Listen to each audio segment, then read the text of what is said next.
Hello, ladies and gentlemen, and welcome to another episode of CA Overwatch. Don't call it a comeback. We've been here for years. So finally back in action. Years. Yeah, exactly. I know that obviously we took a bit of a break. It was supposed to be a 2-week break for Christmas, and it sort of just snowballed into a 4-week break. So with that out of the way, let's just jump right into this. This is obviously, as you can tell by the title, our power rankings for the upcoming Overwatch League season 3, 2020. So the way that I sort of did my power rankings was taking a look at the moves in the off season, just sort of looking at the rosters, trying a little bit of a theory crafting the meta, and just sort of figuring out where I think teams are going to place. And the way Chris did it was actually a little bit differently. So if you look at Chris's picks and you wonder why they're so trash, that's because Chris took a little bit of a statistical approach to it.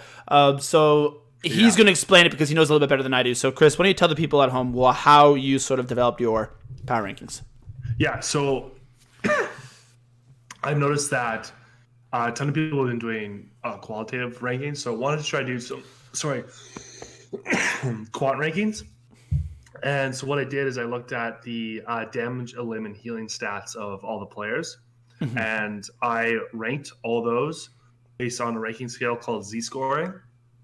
And what Z-scoring does is basically just plots a mean of all the stats and then looks at the deviation from the mean of each individual stat. Yeah. And what I did is I took those Z-scores and I combined them together for each person on each team. Mm-hmm. And from that, I got a relative Z-score for each team, and then I adjusted it with a negative modifier based on the amount of rookies I had. So with that being said, I did come up with some funky results. So I adjusted a little bit. Shanghai isn't first, even though they have good stats. Yeah. And so now I come up with something a little bit different. Yeah. So obviously, just off the rip, it's sort of like it seems like the model works better for teams that have a similar roster to 2020 because of the negative multiplier. You can't not all rookies are the same. So it's going to be an interesting model to sort of update throughout the year and see how that affects how teams are rated. I'm interested in learning more about that, but that's what we sort of did. Chris is more quantitative and then mine's more qualitative, and we're just going to go from there. Yeah. So without further ado, let's get right into it. And obviously, the bottom two teams are the bottom two teams. I've seen them as the bottom two in almost every single person's ranking. We had them in slightly different order. As you can tell on the screen, I have my 20th team, the Boston Uprising, and my 19th team, LA Valiant. And Chris has those two reversed, where he has LA at 20 and Boston at 19. So Chris, why don't you just try to give me your best breakdown as to why do you have the Boston Uprising ahead of the LA Valiant? So for me, the only reason why I have the Boston Uprising ahead of the LA Valiant is because I think Color Hex was really kind of coming to his own towards the end of the season. So he's a person that could see more progression as the third season comes around. Yeah. And I always value fusions. I know that Ryan isn't necessarily the meta right now, and that's kind of his guy. No. But I do value his, team coordination abilities and his shot calling abilities. Yeah. So it's kind of why I put Boston right there. Yeah, and I also I did initially when this team first got announced, I thought I had some sleepers on there because I really like Muffin. Obviously, he showed a lot of promise in the Canada trials. Swimmer, pretty good streamer. Obviously has a ton of talent. I'm really excited to see how he performs in the Overwatch League.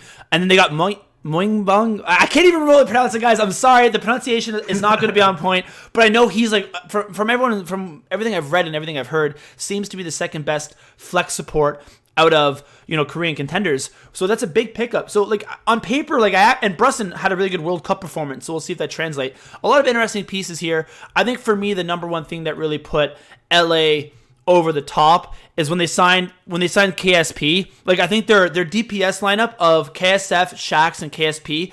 I'm just more confident in that, as well as their coaching staff, than I am in any aspects of the Boston Uprising. As well as I think if certain players start popping off, if Swimmer becomes a really good main support, if Moingbong becomes a really good flex. It's not even close. I should have looked this up beforehand. Becomes a really good flex support. If you know what I mean, Muffin becomes a really good flex or off tank. I think Huck's just going to kind of sell them off and they'll be playing for another team. So I think that even if certain players do start to overperform, they'll probably end up on somebody else throughout the year. But we'll see. We'll see, we'll see. But I really like KSP, Shaxx, and KSF. I think that's a really flexible, dynamic DPS lineup. So, with that out of the way, both of us have number 18 as the Paris Eternal. So for me, obviously this is probably one of the hardest teams to call because they have so many like new talent, and neither of us are big Korean Contenders fans. But with that being said, I still know how hyped up like Z, Hanbin, and Sparkle are. So obviously these guys have a lot of potential going into the upcoming year. The biggest thing for me is one, it's a mixed roster. So you'll notice this in the rankings. I tend to knock players from Korean, or sorry, not specifically Korean Contenders, but players from Contenders because I haven't watched them play. And they're unproven in the league, so there's a little bit more risk there, as well as mixed rosters. Because after interviewing with Jay, all I heard about was how important communication can be. Yeah. So this team, for the most part, is going to be a mixed roster. There's going to be more travel time, which means it's going to be more difficult for them to gain that team chemistry. A lot less scrims. Sparkle doesn't come into the league until like June, which is like over halfway through the season. I think this team's going to really struggle out of the gate. And I do think when they hit, like, it's kind of like San Francisco Shock in season 1. So there's a potential that they sort of like put it on at the end and then have a really successful season 4. But the way this team is currently constructed, there's just too many unknowns, and I don't think they're gonna have enough time to really put together that chemistry. Yeah, I agree too. And they also have like a new coaching staff. Like Fefe obviously left. Yeah, exactly. And Rush is supposed to be really good, but how is that going to work with the mixed roster? So there's so many unknowns. I think this team's going to really struggle out of the gate until Sparkle comes in, and then even then, I think it's going to be too late. Yeah. So okay, let's move on from there. For my 17, it's a little bit different than yours, but my 17 is the London Spitfire. So you actually have London a lot higher, which was surprising. You have London all the way at 11. So I just want to hear your thoughts as to why do you have them so high, and then I'll sort of give my thoughts as to why I have them lower. So I think London's one of those teams that's either going to do really well, considering all things considered, or do really poorly. And I chose the former. Yeah. I think mostly that because they have experienced, good coaching staff. Yeah. And with the change of meta and the ambiguity of the meta right now, having a lot of new players means they're all very moldable. And I know that I put like a negative rookie modifier on there, and I did adjust London downwards a lot. They have a completely different roster aside from Krillin, right? Like, so you kind of have to. But I almost think having I think they could do really well. They have a good potential there, so that's why I kind of threw them up higher with the great coaching staff. Yeah, because obviously this is the coaching staff like Pavane from NYXL. So you know that this team is going to really focus on learning the meta, running one style, running it over and over and over again, and becoming really, really comfortable with that. Which, if teams are less coordinated because of the travel, could be really good. And they obviously have a lot of interesting talent. Senguinar, Bernard, Shui, Glister, right? Like, these are really good names coming out of Korean Contenders. So there's definitely potential there. For me, the biggest thing is I'd be completely lying if I said I had video reviews on all of these players and a breakdown and a profile. And at the end of the day, it's a lot of unknowns for me. So I think that this team it's more likely they finish near the bottom than the top. Yeah, exactly. And it's hard for me to put them higher because at that point I'm just going off of what other people said as opposed to my own opinion. So that's why I have them at 17. Let's go on to 16. My number 16 is the Florida Mayhem. So I have them at 16. You have them at 17, which is pretty much the same thing. To me, this is a team that just simply actually could be pretty good. I really like Saya player. I think Fate's BQB's not bad too. BQB's okay. Fate's a really good, I think a pretty good main, I shouldn't say really good, but a pretty good main tank. Obviously, it's going to be interesting to see how Gargoyle performs. And then they signed Yaki and Gangnam Jin, who are both supposed to be really good Korean Contenders players. So I think there's actually a lot of potential here.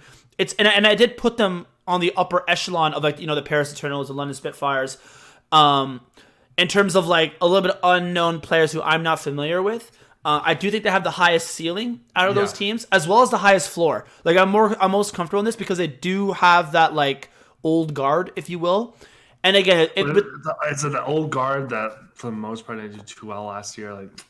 I know, but like I think side player when he gets to play the right heroes can really pop off. I think Fate's a really good. The biggest issue for me is sorry, Chris, is there a support Chris? I believe he's their only main support currently. So we'll see how that goes. But I think that this team actually has some potential. If Yaki and Gangnam Jin are as good as people are saying they are, then I think it could be pretty good. Yeah, I think when we get to these parts of the power rankings, like I'm talking like 17 up to like 13, these are the areas where like they're not like 18, 19, 20 where like, okay, they're going to do bad. It's like these are like the unknown people that you just happen to put lower. Yeah, exactly. It's like they could do good, but you're just, it's like they have so many different unknowns that you just can't rank them higher. Yeah. Yeah. In my opinion, there's like a bottom 3, and then it's from like 17 to like, I could argue 8 are like pretty unknown in my opinion. Yeah. But yeah. And you're right. And I mean, obviously you did the stats, so you know that from the old guard, the stats just weren't good, right? so. Yeah, and I once again, like I modified them upwards. Like they were I think they were. Let me see what they were like when I was looking at them. They were like not as good as they were before. Let me just take one quick look. I believe that. Yeah. Oh no, what was it? LA. What are we talking about here? That's fine. Yes, they were 17. Yeah, so that's what you had. 18th, yeah. So you had them at 17, and I had them at 16, and I think they could be pretty good. So I think we've covered them. With that out of the way, let's just go into. I gotta stop saying that. How many times have I said "with that out of the way"? Just to take a shot every time I say that. Cast. Yeah, exactly. So number 15, another team with a ton of potential. I spoiled it a little bit by accident. I accidentally clicked over. But my number 15 is the Dallas Fuel, and you actually have the Dallas Fuel at 14, so you have them slightly higher, but still in that same range. This is another team with a ton of, like you said, unknowns, right? It's got a new tank line in Gamsu and Note. I mean, I know Note was there last year at the end, but for the most part, it's new. Obviously, the big addition to this team is Decay. So a lot of unknowns here because I haven't seen this team play at full force. But the reason I have them lower is just because we've seen this before with Dallas and their coaching staff, where they have like kind of unknowns, a lot of talent, and they just can't put it together. So I don't want to put them higher until I've actually seen Dallas really hone in and see some success, because it's just been inconsistent from season 1. I think Decay is actually really good. I think a lot of people are like I think people forget how good. Sorry, what are you saying? AKM's not too bad on the sports side too. Like he had an average. Like, AKM's DPS, but yeah, I know. Yeah, DPS. Sorry, that's what I mean. Yeah. DPS. They had an average like 9K, over 9K limbs. Yeah. On our damage, which was like towards the upper echelon of damage output for DPS. Yeah, and I think they're good. I think they're going to run Doha though, because I think Doha's getting some hype from Korean contenders. So he might come in over AKM, but you're right. It's still a good person to have in the backline in case the meta shifts, right, and it fits AKM a little bit better, or Doha ends up not working out. But I do think people forget how good of a player Decay is. Goms is obviously a really good main tank, and reuniting him and Note from Boston Uprising Season 1 could be interesting. My biggest concern is Note. As much as it pains me to say it because he's Canadian, and I like Note, I've yet to see him be a top tier off tank in the Overwatch League outside of playing D.Va. Now that's not necessarily a bad thing, because I mean a lot of people, D.Va's essentially been meta for the entire 2 years, right? Like D.Va players have been playing D.Va for both years, other than the playoffs in season 2. That's sort of really one of the only times we've seen people, and there was the Hog Hook meta. But when I saw him play in the Canadian trials, and then I saw him at the World Cup, I wasn't impressed with his Sigma. I wasn't impressed with his ability to play Roadhog. Now, depending on which patch the Overwatch League is played on, D.Va actually might end up becoming meta again with her boosters buff, so we'll see. But if he's forced to play Sigma, I don't know either. I think it's actually one before the newest patch, but that's a different conversation. That's different. So I think it is still a Sigma. That is a red flag to me. And then Unko and Closer should be good, but that's still a pretty big unknown because they weren't that good last year either. So overall, this team has a lot of unknowns, and until I actually see them do it, they're lower on my rankings. Although I do think Decay is really good. Yeah, I agree. So moving on, I got number 14, which is the Chengdu Hunters. Now this is probably, I think, our biggest discrepancy, because you actually have them in your top 10. So you really got to sell me on the Chengdu Hunters here because in my opinion, they ended up making a lot of waves because they played a very unorthodox style of play against GOATs, and they could kind of just get cheeky wins here and there. I think teams are now used to it. I think when teams ran mirror matches, you actually saw teams could run triple DPS better than them. It was sort of like their inability to not run GOATs. Like, I think when you run into a meta that's going to be a little bit more chaotic, I think teams just have more skill. The only reason I put them as high as they did is because I really like Leave. I've heard really good things about Leave finally becoming of age and joining the DPS alongside Jinmu. So, like, that's really cool. And obviously, if Ball does become meta, which he might be, especially on KOF, you know, Eamon's an absolute beast in that hero, so they should be a really good KOF team. But I don't know, man. I had them on the lower end. I think this was a team that was at lower end last year. A lot of teams improved, and they sort of just sat put. And if you're going to be a team that just sat put, I don't think the Hunters should have been that team.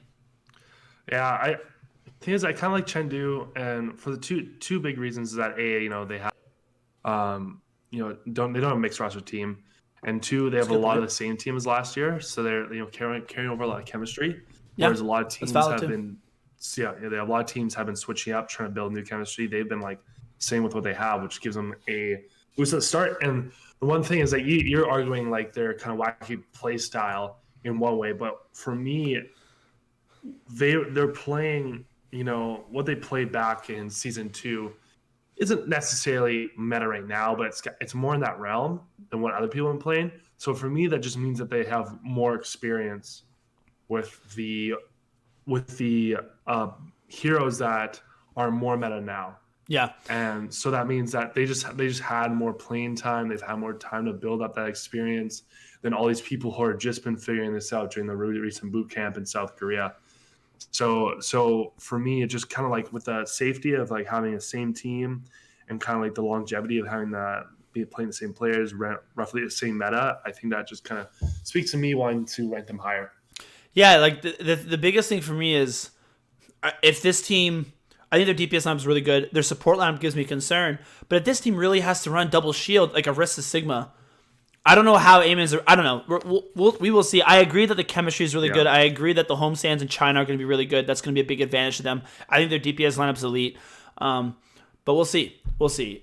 I'm surprised you have them as high as that, but I do get the argument centered around chemistry and like I said, that is single language like and a backdrop to like stats from last year too thing. Yeah, like I think I dropped them a little bit, but they had really good stats from last year. Yeah, but they did have really good stats from last year. Okay, so let's move on to number 13. This is a team that I actually have at 13, and you have a little bit lower, around 16, and that's the Houston Outlaws. So for me, this is probably the biggest wild card in the whole thing. People would argue Paris, but I disagree because I actually am pretty confident they're going to be shit. This is a team that I generally think could be top 10.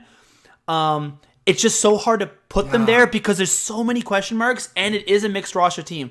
And I don't like you had them at 16, I had them at 13, but in my head I'm like, this was a middle of the pack team last year. I think they finished around the 15th range, right? They were in the conversation for playoffs, but they didn't make it, or the play-in, sorry. They didn't make it. So I'm like a middle of the pack to lower echelon team last year that added Harsha, Hydration, Meko, Repel, and Jexay, right?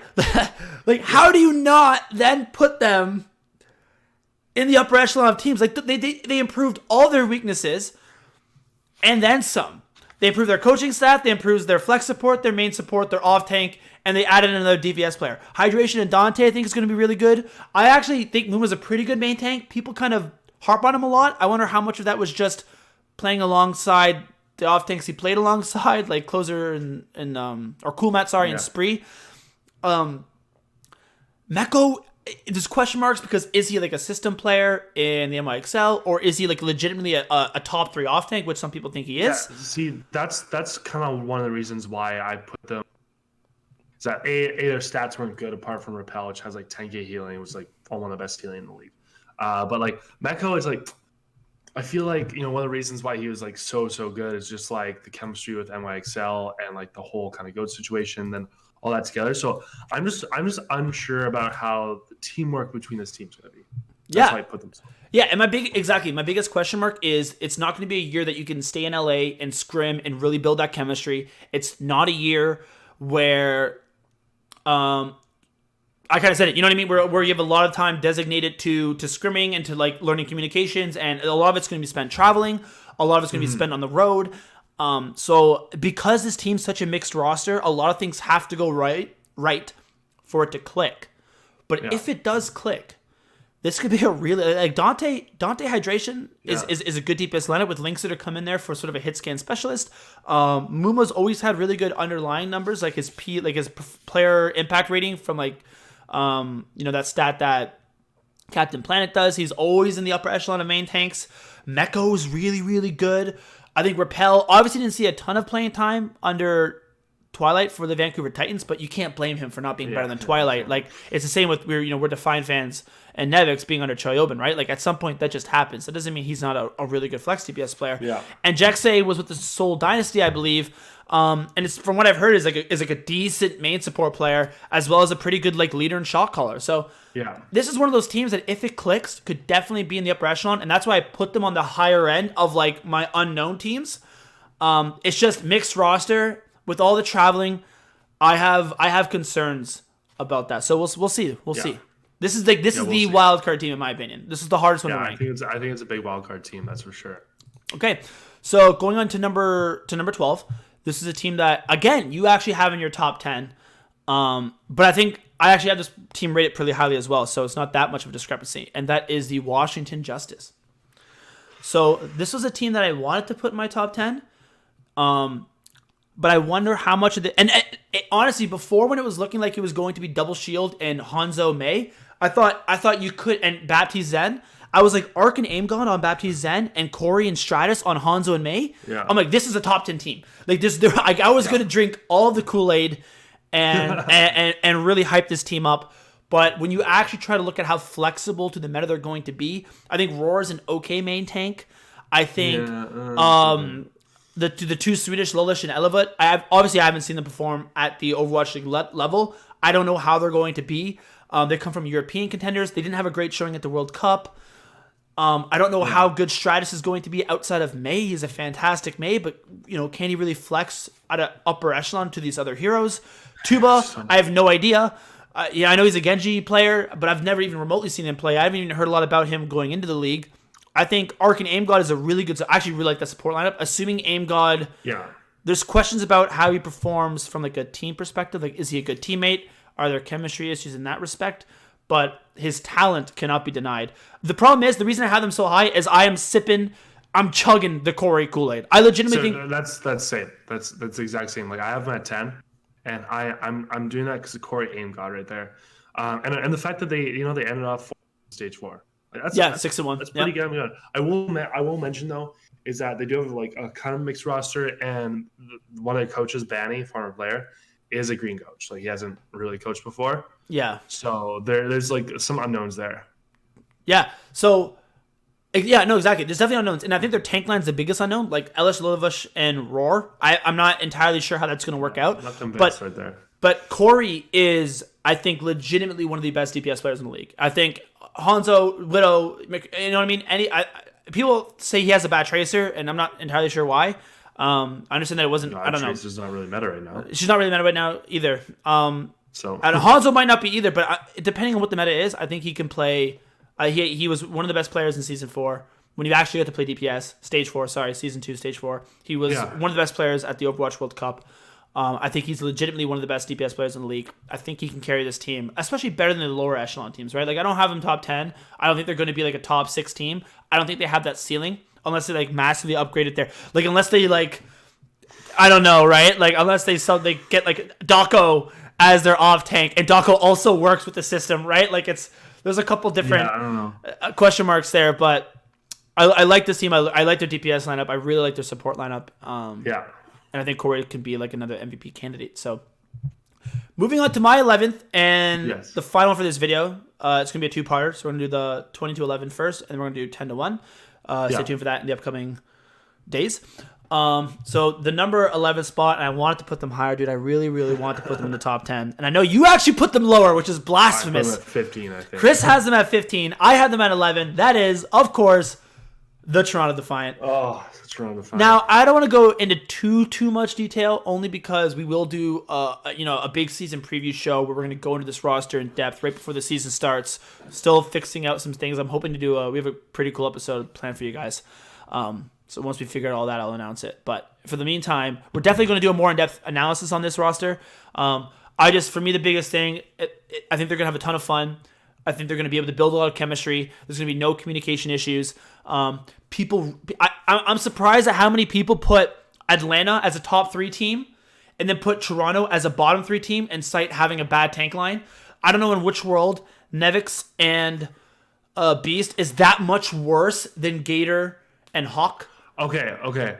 Let me interject here because I feel like I should be explaining why I have them so low, and I don't want to Fair. I don't necessarily talk trash about them in our next couple episodes because you know what, it's pregame. I want to be a little more optimistic. But for this, I really try to take my biases and my juice drinking out of the way, and take the bias of talking to Jay out of the way too, and just kind of looked at them very, very objectively. Because the reason why I think they're going to have such good teamwork, blah, blah, blah, is because of these conversations. But we don't know if that's similar or different for other teams. So I'm just going to say the reason why I have them ranked so low is because from an objective point of view, there's a lot of question marks around them. And I'm saying that in a sense Kellex, Agilities were bad, but they came from a team that was really not doing too good. Kareev and Agilities came from the Valiant, and then Kellex came from Boston, who was actually doing worse. Well, yeah, there we go. Nevix, so tank line. Okay, yeah, Nevix, he's rumored to be good, but he's rumored to be good, right? He was playing under a great team. He could be great, but we realistically haven't seen him. Don't know that for sure. And Beast Halo, once again, we've heard about how good he is, but we just don't know. And then with the backdrop of how bad we did in World Cup, it just left a sour taste in my mouth. Yeah. So that's why it's a little higher for me. It's just if I try not to drink the juice, it just seems like there are a lot more question marks on this team than we usually say. The biggest thing for me was I was drinking the juice of these players before they got signed to the Toronto Defiant. That's why I don't mind putting them highly. I tweeted out that Nevix was one of the best free agents available in the league. I already thought Surefour was a really good DPS player. I already thought Agilities was underrated. I really thought Kareev was one of the upper echelons flex supports players. I thought Kellex was in a shitty situation. And when I saw his performance in the World Cup, I was like, man, he would fit really well in the Toronto Defiant. I was talking highly about all these players before they were signed to the Toronto Defiant. That's why I'm sipping the Kool-Aid, because I already had high opinions of them. That makes sense. That totally makes sense. So we'll see. We'll go more in depth. If you want to learn more about the Toronto Defiant, that'll be a season preview show right at the early February. So stay tuned for that. Subscribe, follow us on Twitter, all that sort of things. If you want the upcoming analysis on that, because I think we're going to do Titans and Toronto one big episode. Yeah. That's the goal. Fingers crossed. Hopefully it works. But we'll see. So with that out of the way, I'm just going to go off the other. We're not going to go in depth because they're in my top 10, but they're in your bottom 10. So I'm just going to mention them for the people at home. We're going to bring up hold up, if I can switch over the screen right here, because we'll talk about them next episode.